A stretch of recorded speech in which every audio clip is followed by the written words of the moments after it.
If I have seen a little further, it is because I'm standing on the shoulders of giants. Welcome back to the Applied Deep Learning course. Today, we're going to take a look at which shoulders we are standing on and the tools and libraries that we can use to do all the cool things that we've heard in the past few lectures. We're going to talk about deep learning libraries and a lot of practical aspects that are involved in our projects. But before we do that, let me quickly recap from last week's lecture. When is the use of a recurrent neural network suitable? Well, whenever we have sequences and the memory of the sequence can be in both directions is helping us in any way. So if we have a sequence of data where the previous information helps us to understand the current piece of information, it is helpful to have some sort of memory. And recurrent neural networks actually allow us to have something like a memory and therefore are beneficial for these kind of problems. For example, speech recognition is one of these problems, or translating human language. Why are RNNs harder to train than feed-forward networks, even if they have the same depth, the same number of layers? Well, the problem is that with parameter sharing, the input in a simple recurrent neural network just gets fed back into the same layer over and over again. And if you just have a plain recurrent cell, which has one output that is directly fed back into the input, you will have the issue that whatever value you feed in there gets multiplied by the same matrix over and over and over again. So it could happen that your value really kind of shoots out of the window and explodes. So this is kind of challenging here. Whereas if you have a feed-forward network, every layer will have a different weight matrix. So, the weight can go up, but in the next layer it might go down again. So you have these different things in a feed-forward network. Therefore, they're easier to train than a recurrent neural network. LSTMs and gated recurrent units are special types of recurrent neural networks that we took a look at last week. And what they are doing is they're helping us to mitigate this vanishing and exploding gradient. And they're doing it in basically two ways. One way was they're replacing the multiplication, the matrix multiplication with addition. So you have your input signal, you have your matrix, your weight matrix, and you add them instead of multiplying them. And the second thing, what they're doing is that they're introduced gates. And gates are special control mechanisms that control how much information can flow back into your operation here. And the recurrent neural cell here controls these gates. Therefore, it can control how much information it wants to let into the network, how much information it processes inside the cell, and how much information out of the memory that it kind of stores inside, it allows to forget again. So that's how they're helping us to overcome this vanishing and exploding gradients. And last but not least, when do you use connectionist temporal classification? Whenever you have two sequences that are unaligned, that you want to process somehow, where you want to go from one sequence to another. For example, if you have recorded text of me talking and a transcription of text, and whenever you want to train a network to do this transcription, you would use a connectionist temporal classification loss in this case. So it allows us to work with sequences that are unaligned. Okay, now to some new ground that we want to cover this week. First, let's talk about a few machine learning concepts that will affect your practical work quite significantly. And the first thing is called coverage. So coverage means that it is okay to say no, and we all should be aware that sometimes the neural network will be uncertain of the decision. It will not know the answer for sure.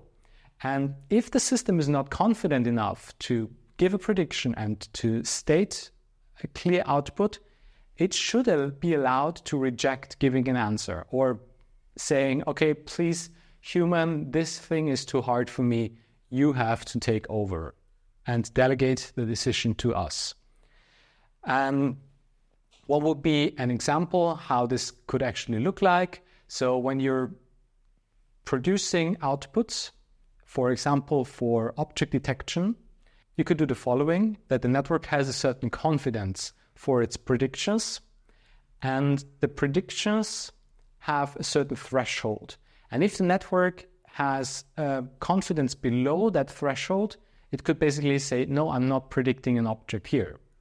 And having this threshold allows the network to do sort of a trade-off, or allows us to do a trade-off where we can say, okay, the network has the chance of not predicting anything. It just has to do the, rate the confidence of these outputs really low, and then we'll cut them off. So the coverage then means it's the number of samples that the network accepted where it predicted something divided by the total number of samples. And ideally, we want this number to be 1. We want all of the samples that are in our dataset to actually be predicted and our network accepting them. But sometimes we might have a network that can say, no, I have no idea what's going on here. Capacity is probably one of the most important terms when talking about machine learning, and it's because of the following.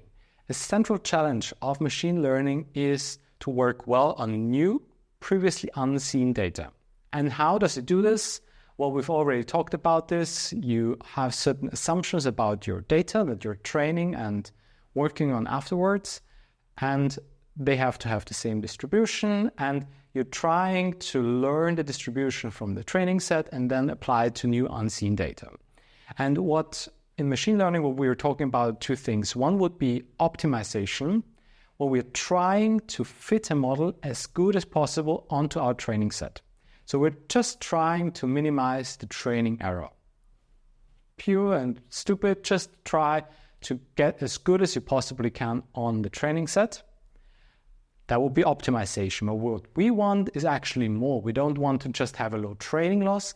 We actually want it to perform well on new unseen data. So what we want in machine learning is to minimize the training error and the generalization error, the test error, the error that we're seeing when we're presenting new unseen data to our network. And a good machine learning algorithm is able to do exactly these two things. 1, make training error small. 2, make the gap between the training error and the test error or generalization error as small as possible. And how can you control this? It's the capacity. This is the central parameter that allows us to determine what capacity our network has, how good it can eventually become and fit our underlying function that we're trying to learn here. So it's the ability to fit a variety of functions. And you can have, as you can see in this example here, you can have underfitting when your model has a too low capacity where it can only predict a line, but our data doesn't reflect, our data is not coming from a distribution of a single line. So this will be underfitting. We can also have overfitting if we have an arbitrarily complex function that we could potentially fit, then it will perfectly fit this, but will not be likely to correspond to the actual underlying function. So it will overfit on the training set and then perform poorly on the test set. Somewhere in between, there is our appropriate capacity that we're actually striving for and that we would like to have. And how do we know now that we're doing the right thing? Well, we can actually plot our training error and our test error on a graph. And when we take a look at this graph here, we can actually see that the training error goes down over time, but eventually the generalization error goes back up. So that will be the point where we overfit our training data, where we make it work exceptionally well on our training data, but lose the ability to generalize to new unseen data. In practice, for deep learning, what that means is that deep neural networks work best if they have the capacity to easily overfit, but are well regularized. So we're kind of controlling them to not go into that overfitting zone. How do we do this? Well, this will be topic of the rest of this lecture, and there will be a dedicated lecture sometime later on regularization and visualization. The effective capacity that we're actually having in our network can be kind of adjusted by several things. So when we perform regularization, we're reducing the capacity of the model, which can help the optimizer to avoid learning useless functions, and it can ease training and ultimately reduce the generalization error, which is what we want. We want to have a generalization error that is as low as possible. Downside, if we introduce regularization, we are introducing new hyperparameters. And as soon as we introduce new hyperparameters, well, we have to do more work. So the simplest form of regularization would be early stopping. What is early stopping? What we're doing is, while we are training, we're monitoring our performance. And if that performance stagnates and is not getting better anymore over time, I'm going to stop here, because on that set that I'm observing my performance on, called the validation set, we're not seeing any further improvements. And it's a super easy thing to implement. You just have to monitor your performance every epoch or after a certain number of steps. And whenever you haven't seen improvements for, say, 7 epochs, depending on your data size, you just stop and you're done. Another thing when we're talking about the model is, how do we actually increase capacity? So we can increase the capacity, for example, by scaling the model up.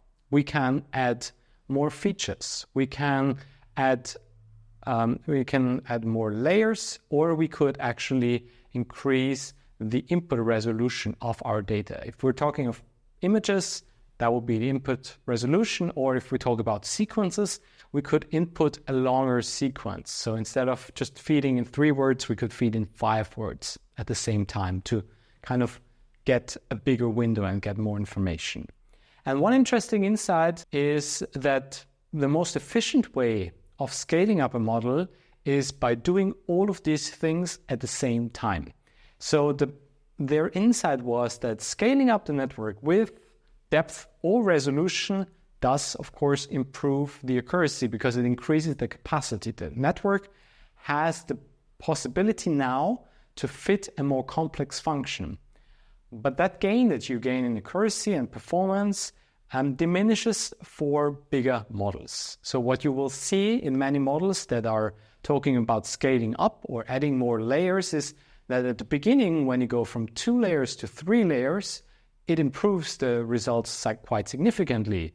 But if you're having 500 layers and you're going from 500 to 501 layers, the gain that you can still manage with that network is diminishing and going down rapidly. So what they recommend is that you actually have one parameter, and with that parameter, you're scaling up all of these things at the same time. So you're increasing the resolution, you're increasing the width and the depth of your network. And if you're doing this, they say that you're actually getting a kind of the best trade-off between performance and your capacity that you're having in your network. Increasing capacity, adding more layers, yes, but in a clever way. I already used this word before, hyperparameter. Let's talk about this once more to really make sure that you understand what it is.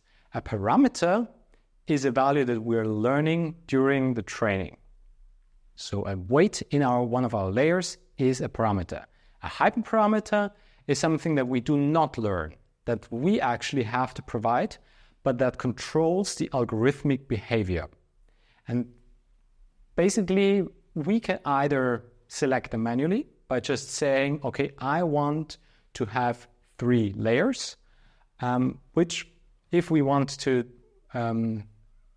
perform such a decision, we need some knowledge and experience so we can make an educated decision here. Or if we automatically want to determine the best value for this hyperparameter, it becomes computationally expensive. And one really important concept here that I also want to see in your project is that hyperparameters are tuned on a validation set. Now let's talk about the validation set. Typically, when we talk about our entire data set, we've collected, say, 1,000 images that we manually hand annotated for cats and dogs, as usual. And then we say, okay, from these 1,000 images that we've collected, we're taking 800 images, training on them, and 200 images, and testing on them. And if we have no hyperparameters, that would be fine. We can just train on this and test it. The problem is now that we have hyperparameters, they affect our algorithmic behavior and affect the results that we can obtain. So we need to change them. We need to fine-tune this. And the problem is if we only do this on training and test set, we're actually fitting the test set. Do you know what I mean? So the problem would be that I try to train a model with hyperparameters and get whatever results on the test set. But then I'm looking at the test set and I'm changing the parameters to get as low as possible loss on the test set.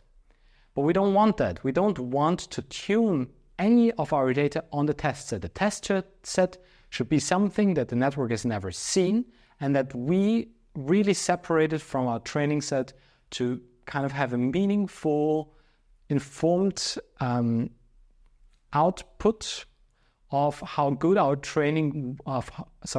how good our network will perform on previously unseen data. And if we do hyperparameter optimization on this training and test set only, we will kind of eliminate this possibility of having a really unbiased decision and unbiased result here from our test set, because we will take a look at the test set and then tune the hyperparameters. So what we can do instead is that we take our training set and we split it again. We split our training set into a set that the network is allowed to see and a set, the so-called validation set, where we're actually tuning the hyperparameters. So we're trying to find good hyperparameters and we're pretending the validation set is our test set. So we're training on the training set and making sure that we're performing as good as possible on the validation set. So we're changing the hyperparameters and doing the same thing again and again. And eventually we will have a good set of hyperparameters. And then, and only then, we're actually evaluating our network on the test set of data that it has really never seen before and that we not have kind of fine-tuned our network to perform well on. The learning rate is probably the most important hyperparameter that you will encounter when you're training your network. And it is the step size that we're moving along in our landscape. And the problem is if it's too large, gradient descent could actually increase rather than decrease the training errors. So the problem is that we take steps that are so large that we're stepping over the valley and onto the next hill. And then, we have to go the other direction again. And this could actually be very problematic in such a way that our network does not learn anything at all. So a learning rate that is too large is a big issue. And if the learning rate is too small, what you probably already assumed was that your training will be very slow. If I want to go downhill and I'm only allowed to take like one tiny step at a time, it will take me a long way to get anywhere. So one thing that you will see is if the training error actually increases, then this happens if the learning rate is at least twice of the optimal learning rate. In other words, if your training error increases instead of decreases, try using half of the learning rate that you've used before. This figure here shows this quite nicely, that your training error, depending on your learning rate, will go down to a certain point and eventually it will explode again. So you won't be able to get a good training error if your learning rate is too high. And that is kind of a sharp cliff. And if you find that point, use half of that learning rate. Selecting hyperparameters is quite challenging and is what makes a good machine learning professional into a really good machine learning professional. If you know how you should tune your hyperparameters. And you sometimes need some experience with how to do this. But first of all, you need to have some knowledge on the effects of these individual hyperparameters. And one would be the number of hidden units. If you have hidden units and you increase that, you increase the effective capacity.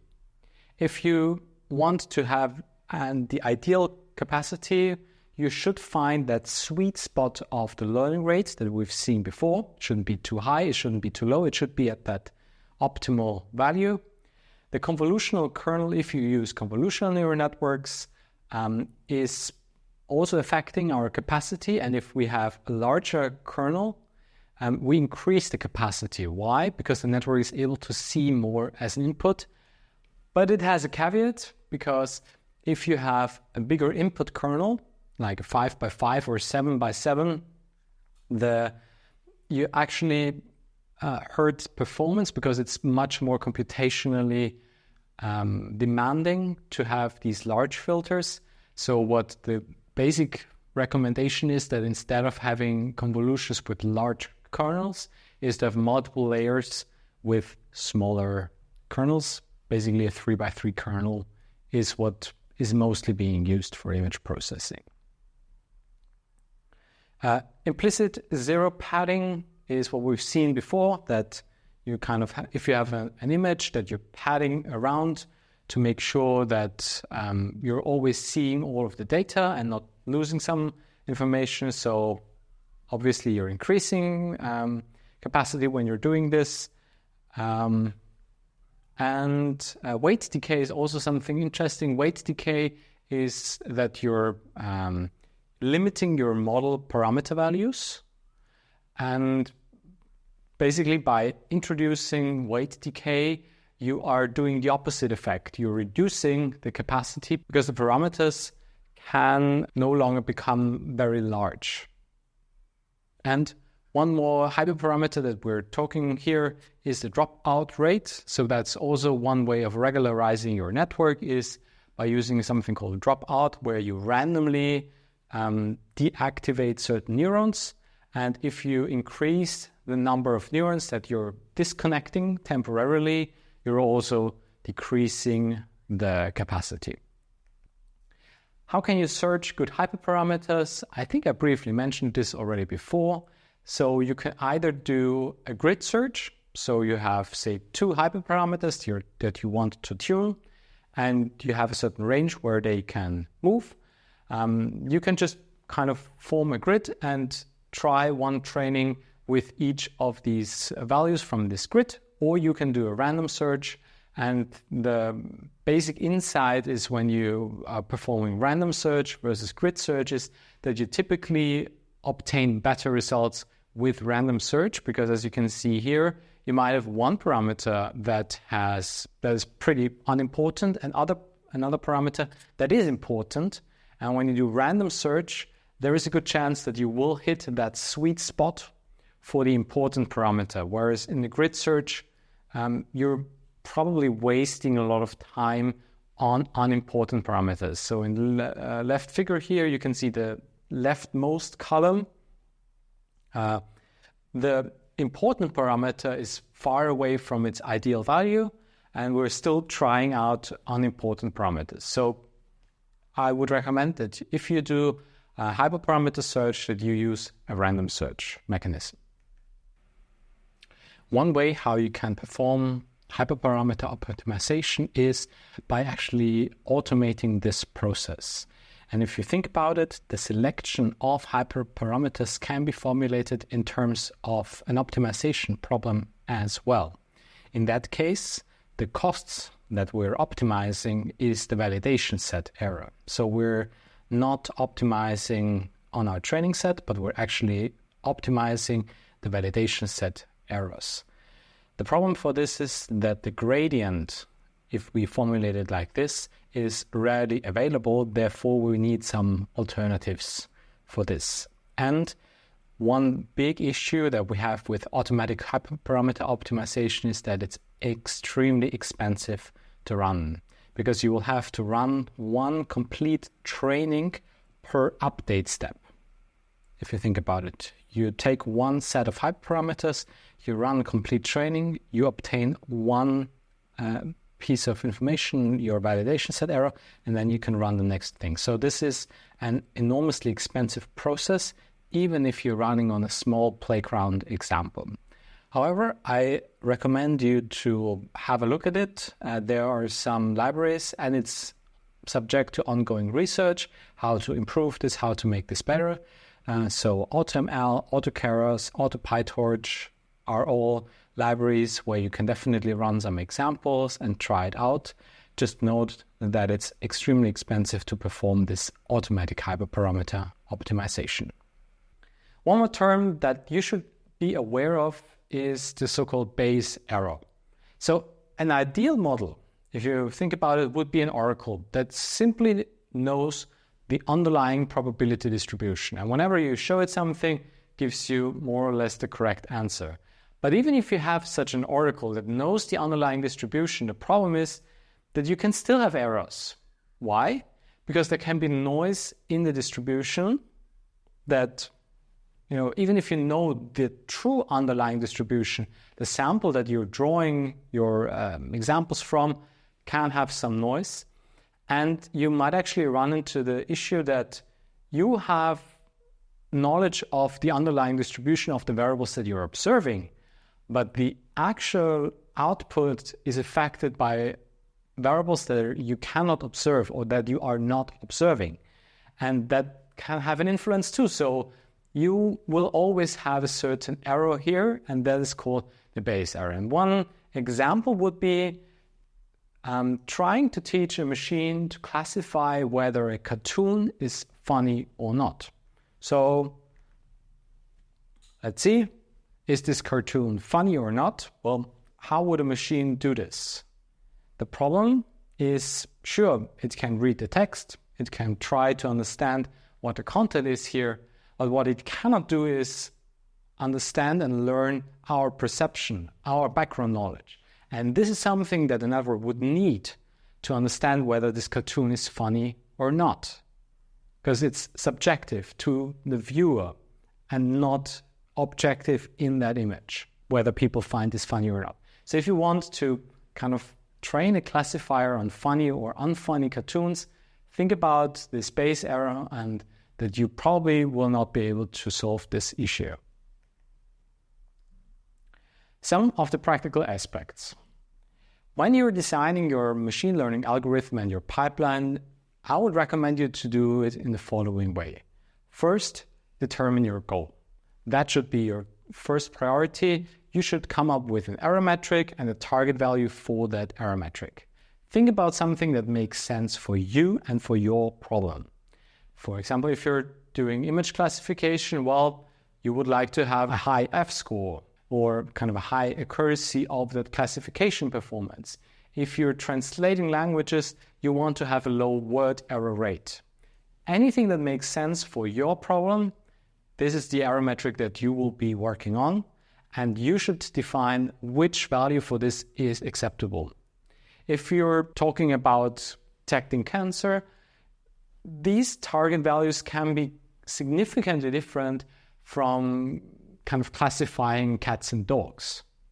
So you should really think about this properly and go into your domain and see what would be acceptable there and what isn't. The second thing, once you know what your problem is, what you want to work on, and what the error metric is, try to establish an end-to-end pipeline as soon as possible.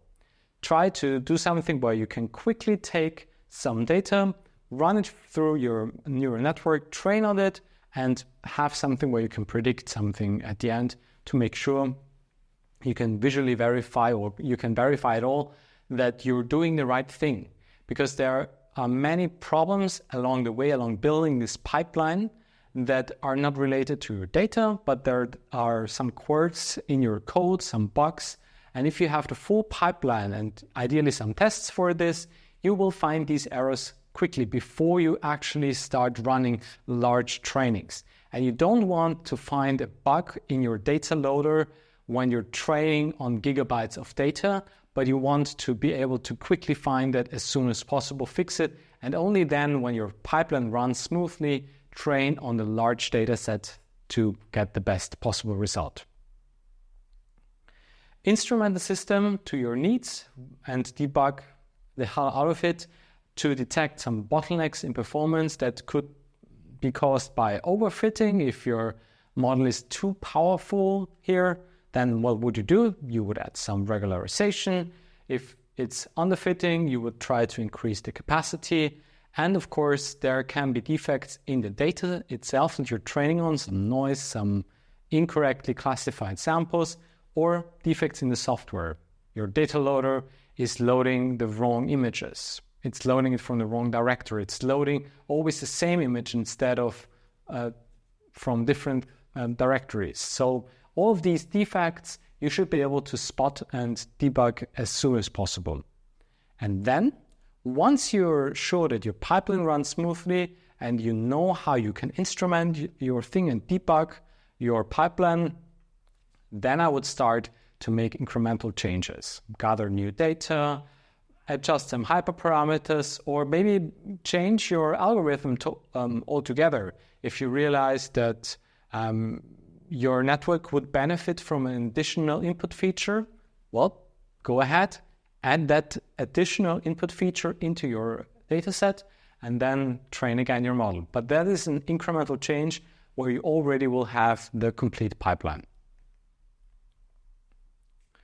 The performance metrics are really important, as I said before, because without a clear goal, well, it's difficult to understand the efforts that you're taking and to understand the effects that any of your changes has on the system.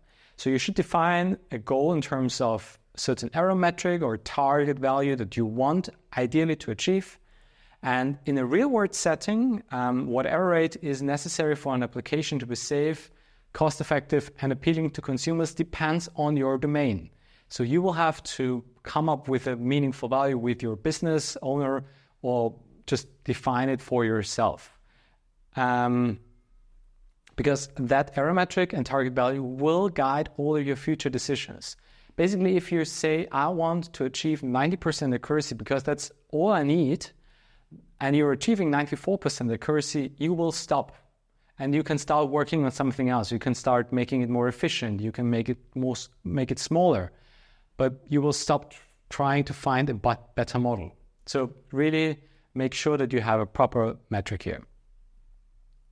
Some considerations for the performance metrics: if one kind of mistake is more severe than a different one, you can actually use that knowledge that you have about the problem in your cost function. So what you can do is, if you have, for example, a network with two heads, one would be the classification of an object detector and one would be the box where it says that the object is. And if we were saying, okay, if the box is a little bit off, it's bad.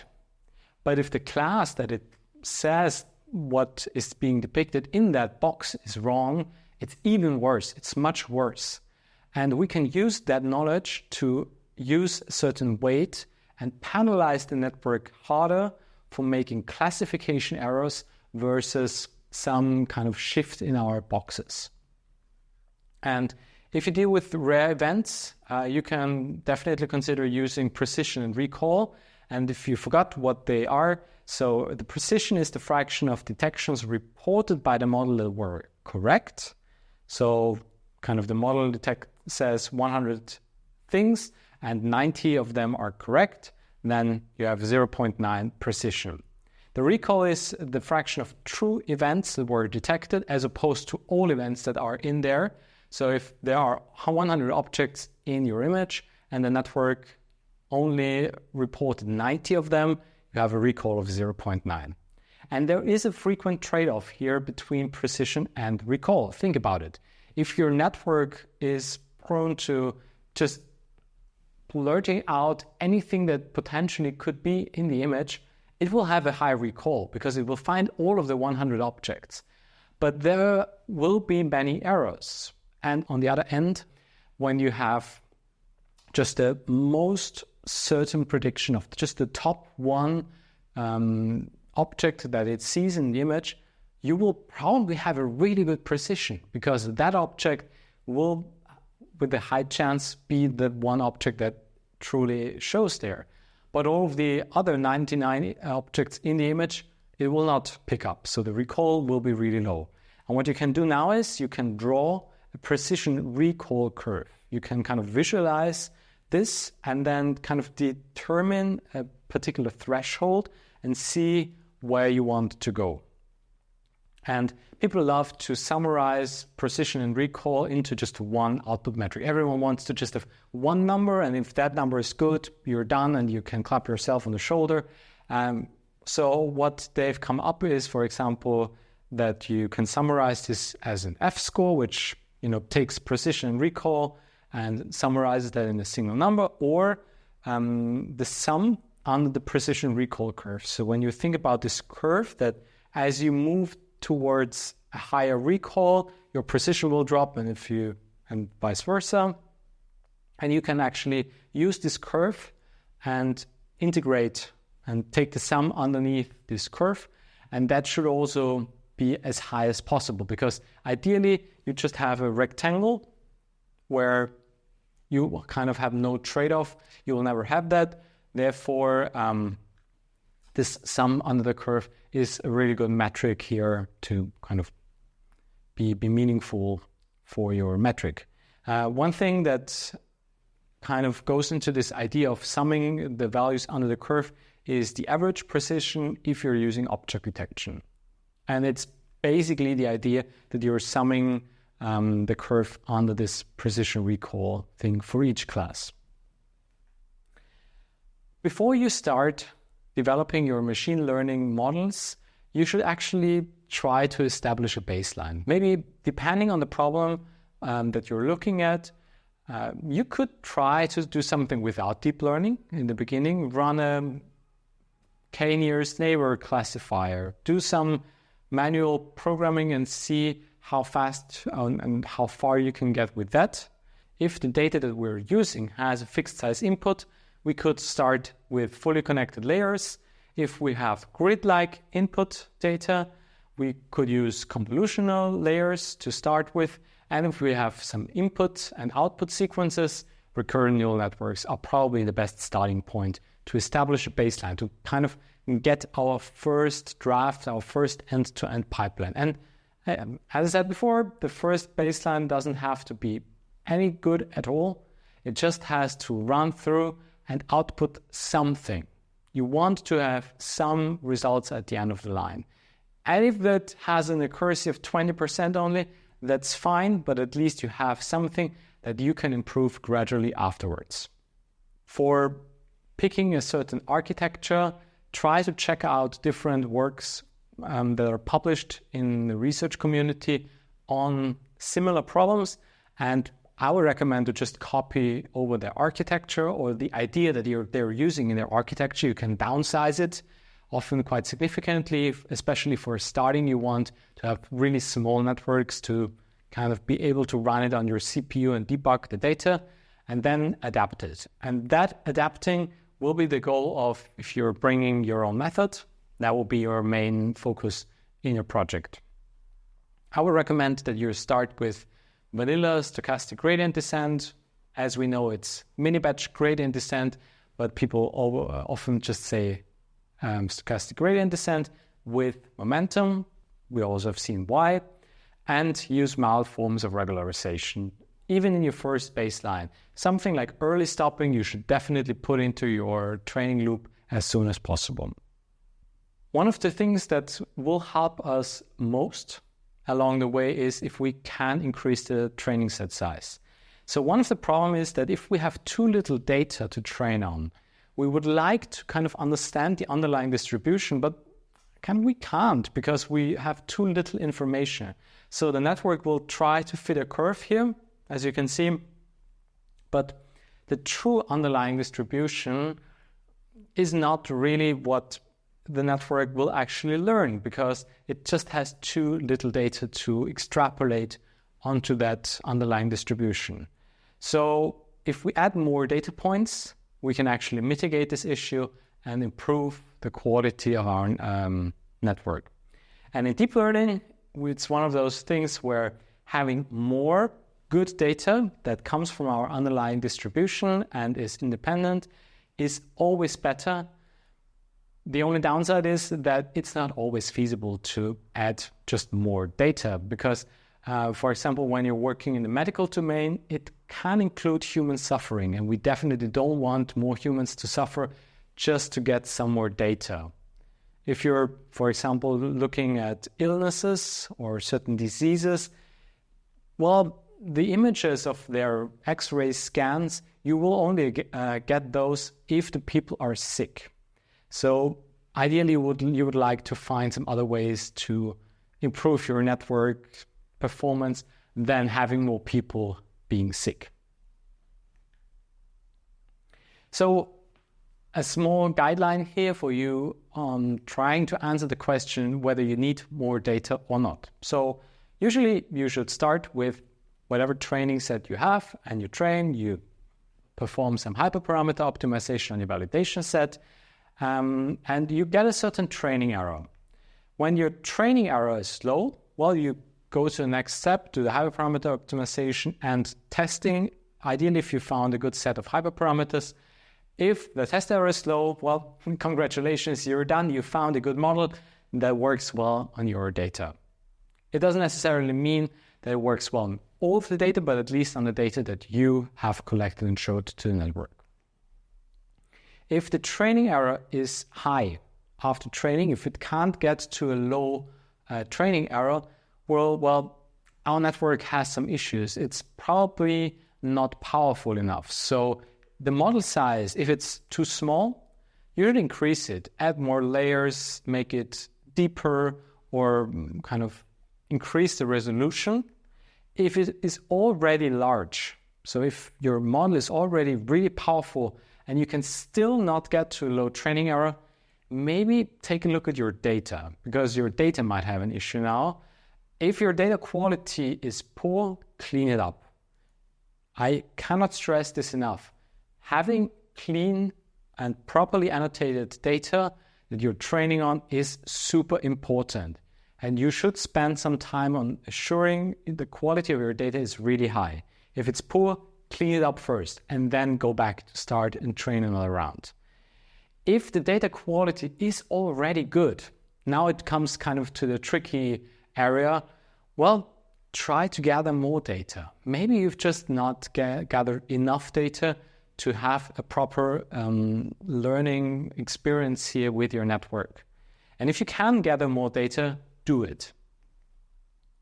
If your test error is high, so the training error got down low, but the test error was high, you can try to add regularization or reducing the model size, which would in fact also be one form of regularization, and then again see whether you obtain a low test error now. And if the test error remains high, also try to gather more data. So gathering more data is something that is always beneficial here. And only if you cannot get any more data, well, then you should try to research some better learning algorithms and maybe use a different approach for your problem. Because machine learning and deep learning is not the silver bullet, and there just could be some problems that we cannot solve with this approach that you might be working on right now. When you have your network ready and you run into some issues, you should start debugging and trying to find the reasons why your system is performing poorly. And there could be intrinsic problems with the algorithm itself. For example, that you've just chosen the wrong type of layers for your problem, that you would need some sort of memory, but you're not having that because you're using a convolutional neural network. So there could be some intrinsic problems with the algorithm, or there could be a bug in your implementation. And the second thing is quite likely that you will encounter some of these in your project. So one of the unfortunate things actually with neural networks is that systems are adaptive and they can compensate a lot of human errors. So even if you throw a bunch of garbage in there and kind of play around with non-ideal hyperparameters, you can still get some actually good output results there. So they can compensate for many of the broken parts, for example, dead neurons. So you can have some neurons that are no longer sending any output signals, and still you can perform very well. And the one example that I'll never forget was at one conference, they were showing, that was a really weird paper that they presented, where they were really proud of their network.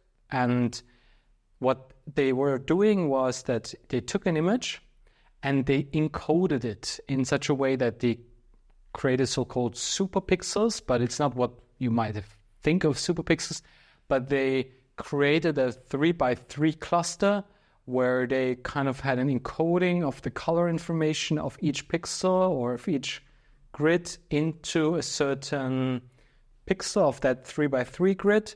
And when you ran your image through that, you obtained just seeming like something that looked like noise. And the presenter was really proud of the results, so he got some good results. And then he did a grave mistake. He actually showed us the activations of the first few layers. And guess what? The first few layers of the neural network actually just learned to decode their shitty encoding. So whatever they kind of put in there into these individual pixels, the encoding, the noise and the encoding, the weird thing that didn't make any sense on the input, the network actually was able to compensate for. So really, you shouldn't play around with things if you have no idea what you're doing. And that's why we're here in this course, to kind of get you a better grasp on what you should do. One of the final thoughts on debugging here is that debugging neural networks is inherently difficult because we basically don't know the intended behavior. We can't look into the neural network and say that neuron should have fired. So this is one of the problems with debugging neural networks. One example here that I'd like to bring that was from one of my research papers. So what you can see here is the output of an object detector for music scores. So it's kind of drawing bounding boxes around each note head, around each line, around each clef at the beginning. And what do you think is the performance that the detector, the output metric that the detector had here? I mean, I'm pretty sure there are some errors in here where maybe some note heads were missed or some things were not perfectly on spot. So what do you think the network performance is here? I can tell you it's 35% mean average precision, which, if you think about it, 35% for this, like it looks like it got everything right. Maybe it got something twice or it missed some small things, but why is it only having 35% mean average precision here? Well, the reason is that the mean average precision, how it's being computed, might be an unsuitable metric here. It might be difficult to take this as a good statistical value for small objects. Because if you have a small object and it's a little bit off in object detection, you can actually get a low value of the mean average precision without the results being that poor. So you should really think about your metric and if it makes sense on your data. A few more debugging strategies, which I've just shown you. Visualize the model in action. Try to kind of see what the actual output of the model will be and whether it makes sense and how good it actually kind of feels. It's a bit of a gut feeling, but maybe your gut feeling tells you that the metric that you're relying on is inappropriate. What can also be very helpful is if you visualize the worst mistakes that the network makes. So if you have a classifier, please create a directory and give me all the samples that were misclassified. And I had one example where I was training a neural network to do classification on manually annotated data, and it turned out all of the error cases that the network produced were actually human annotator errors. So the machine was saying the right thing because it learned the underlying distribution correctly, but the human annotators made some errors, and of course there was a mismatch between what the network predicted and what was actually in the image, or what the network predicted and what the annotator said was in the image. Try to reason about your software using this train and test error. You now understand the capacity, you can understand how this behaves, and if you visualize your training and your test error, you can kind of get some insights into how your network is behaving and how it's doing. You should always start with a tiny data set first, just a few samples to kind of make sure everything is running smoothly, and as I just said, monitor your histograms and other important metrics. So let's talk about a few libraries that we can actually use for training our models. I'm pretty sure you've already started using one of them, so let's go through some of them. Large-scale deep learning has a philosophy of connectionism. So one neuron is kind of stupid, but if you have a large population of neurons, they can actually be resemble some sort of intelligence. And nowadays, most libraries exploit the graphical processing unit, your graphics card, to perform operations in parallel because they're specialized for running many parallel computations at the same time. And if you have a matrix multiplication that should be repeated over and over again, graphic cards are excellent at doing exactly that. That's why general purpose graphic processing units are often programmable with CUDA, and deep learning frameworks are heavily making use of this to speed up training of your neural networks. There are many libraries on top of CUDA that kind of have this high-level concept of layers and even more higher concepts of just having a classifier out of the can that you can use, which allows you to do some rapid prototyping and distributed learning, which is a really cool thing. When you have a problem that is too large to train on a single machine, you can actually split your problem into multiple parts and train on many machines. And these deep learning frameworks allow you to do this often quite easily. One of the most popular deep learning frameworks is TensorFlow. I think it is the number one in terms of stars and forks on GitHub. So it's being backed up by Google, and they're promoting this quite aggressively. It's primarily developed by the Google Brain team, and it was initially a library for efficient data flow and differential programming, where you were able to kind of compute those linear algebra operations efficiently. And nowadays it has grown into an immensely large ecosystem for machine learning. And you can do many things with TensorFlow. You can efficiently compute all of these mathematical operations that it was initially designed for. And how it does it is by having a computational graph. So you define the operations, and internally it constructs a really efficient graph and then kind of shoots your data through this efficiently compiled graph. It offers many tools for loading and preprocessing data. It has a bunch of high-level functions that you can kind of use on top of these simplistic functions to build, train, and reuse neural models. One of the coolest things is their toolkit for visualizing results, the so-called tensor board, which is used across frameworks. So even if you're using PyTorch, you're frequently using TensorFlow for visualizing the results of your training process.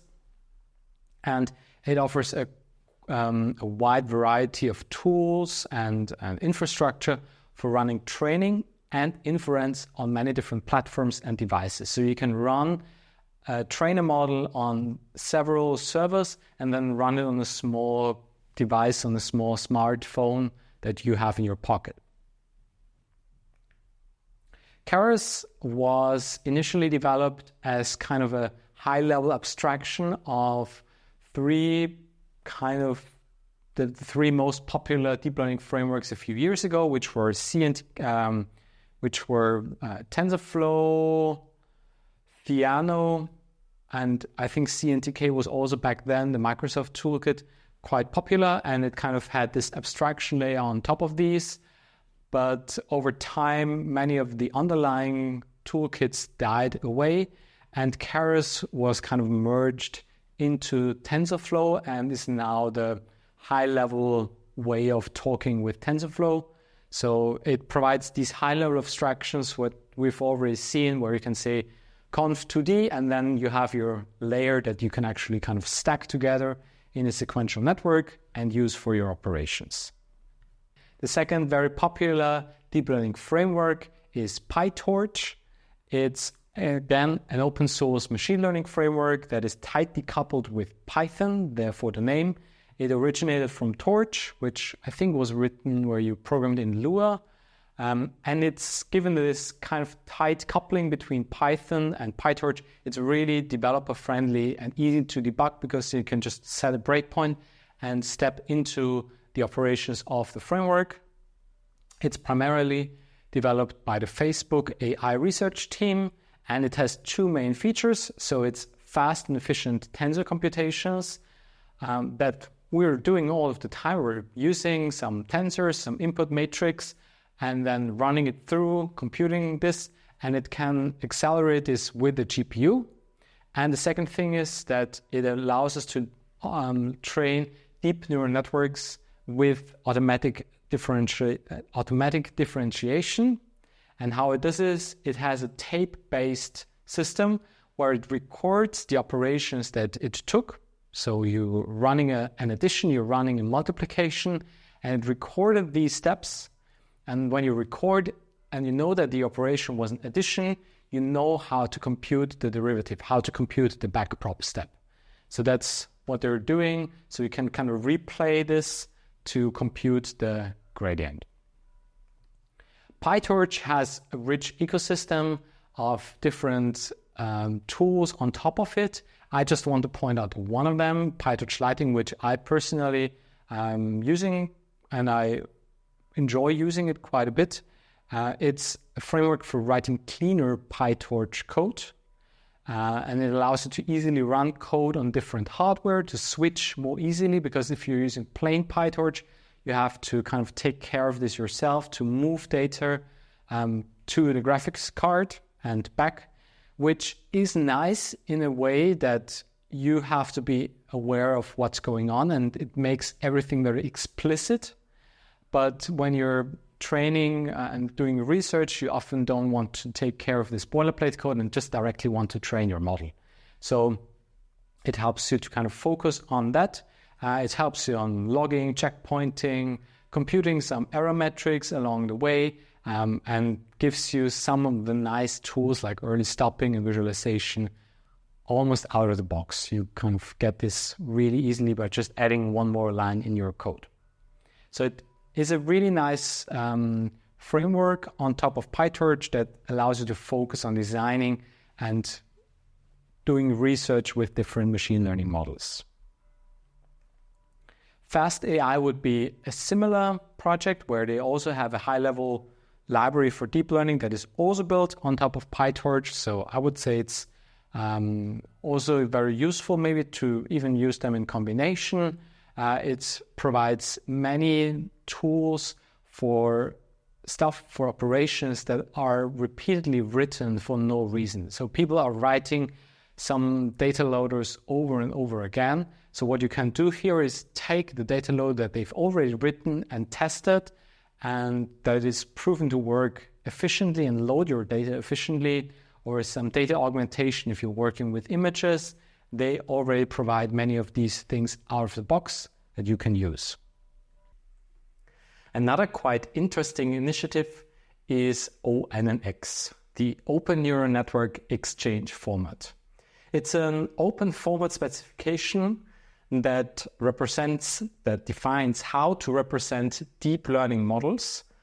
And the idea is that if you have such an open format, it allows to make deep learning models, trained models, somehow interoperable between many frameworks.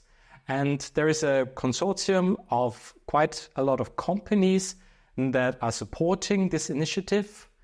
And the idea is that you can then switch from one framework to another and run your trained model on another kind of execution engine. One thing that I would like to point out here is that Google is quite prominently absent from this list. So Google is a quite strong player here, and as far as I can tell, they've decided to not join this effort. So I guess they rather like you to stay within their ecosystem. And there are quite a few importers, so you can move to TensorFlow, but once you're there, I guess they want you to rather stay in that ecosystem.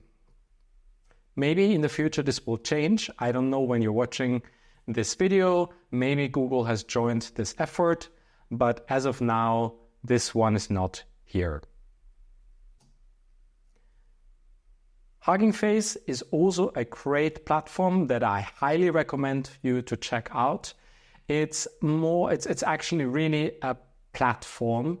It's an open source community with lots of reference implementations of popular deep learning methods. So you can go check out some existing code there.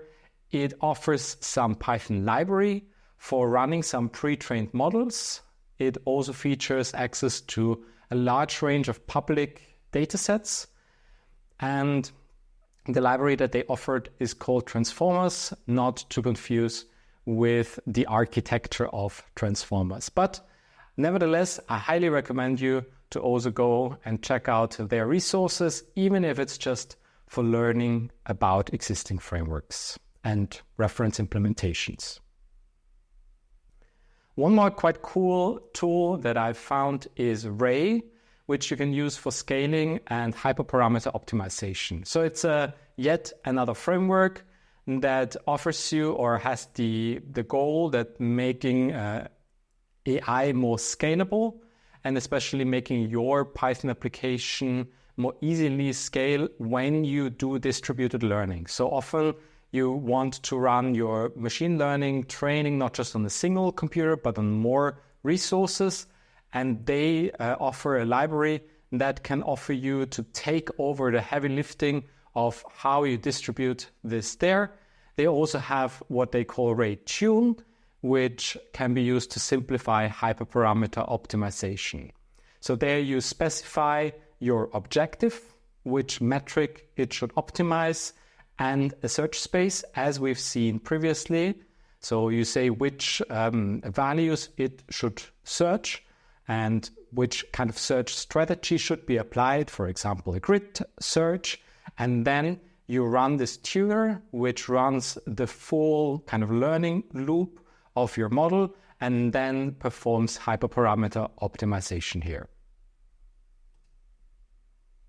There are also quite a few libraries for nowadays doing machine learning operations called MLOps, which help you in the long run that if you train your model over and over again to keep track of these experiments, because you have a lot of parameters, you have a lot of hyperparameters, and you play around with your model, you play around with these things, and then you evaluate and get some results. But maybe one training thing was interrupted, another thing, like you had some really good results, but you forgot to write the log somewhere. So the idea here would be that it just allows you to track your experiments, maybe even manage your data sets, do some model versioning to just remain sane when facing the task of training a machine learning model over and over again to just be able to go back and say, oh yeah,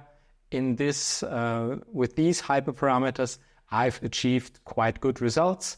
Let's use these hyperparameters or that model that was trained there for my production efforts now. A very popular alternative that you can use for your projects to track your experiments is MLflow.